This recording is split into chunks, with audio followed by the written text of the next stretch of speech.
Okay, ayun. So hello mga boss. Long time no vlog ano. At hindi tayo makapag-vlog gawa ng ilang araw na nag-uulan dito sa amin. Ayun, sa sama ng panahon, bali mag 1 week na. At nandito yung ating Raider FI. So nakakumot siya ngayon. At napakarumi niya. So hindi tayo makapag-vlog dun sa favorite spot natin. So anong nag-uulan na. Bali may konting share lang naman ako sa inyo mga boss. Ayan. So share ko nga lang pala yung dahil maulan ano, uso na naman yung kalawang, manunuyo yung ating kadena, at the same time yung mga switches natin dito sa ating Raider FI.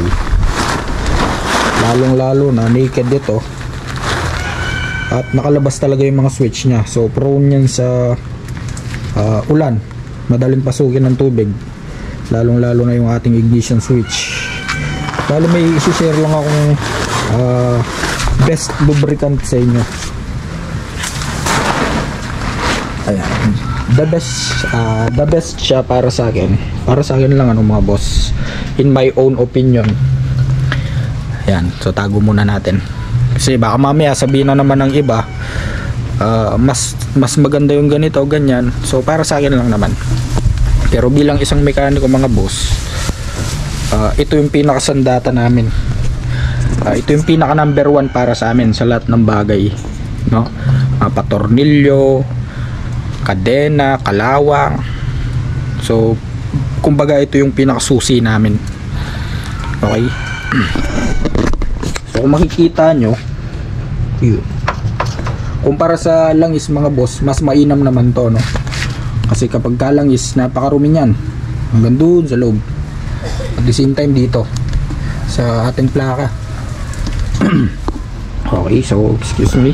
At sinisipon nga pala tayo, inuubo, no? Okay, so mabalik tayo sa topic. Ang sinasabi ko nga palang best, ayun, so ito siya mga boss, WD-40. So hindi ko naman sa pinopromote itong product na to, pero napaka the best kasi nitong product na to para sa amin, ano. Ito yung sandata namin kapag merong tornilyong mahigpit, yung kinalawang na tornilyo, may mga langit-ngit. Ayan, lalong-lalo na sa kadena mga boss, kasi yung kadena natin kapag ngayong tag-ulan ano, natutuyo yan. So ipi-pre-wheel mo yan, parang may balitog na lagutok na lagutok. Ayun, katulad nun. Pero kapag in-sprayan natin ito ng WD-40, mawawala yan. Yun, so bagong gupit nga pala ako, no? So ito na mga boss. Yan.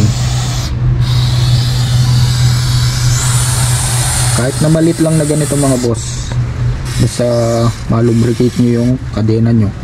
Kasi yung kadena natin naka-expose yan ano, sa tubig, putik, buhangin.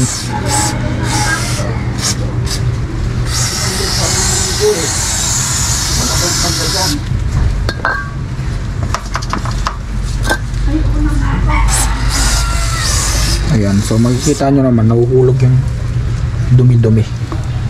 Okay, so hindi lang to pwede sa kadena, pwede rin ito sa ignition switch natin. So lagyan natin siya ng konti anti-stuck. Syempre sa mga switch pwede rin yan, para hindi maging maganit yung mga switches natin. Okay, so konti lang naman mga boss, wag nyo lang babara ng marami. Okay, ayun, so bali hanggang dito na lang mga boss, ano. Sana may natutunan kayo, at kung nagusto nyo yung video na to, paki-click na lang ng follow button, pindutin nyo na rin yung heart at saka yung share.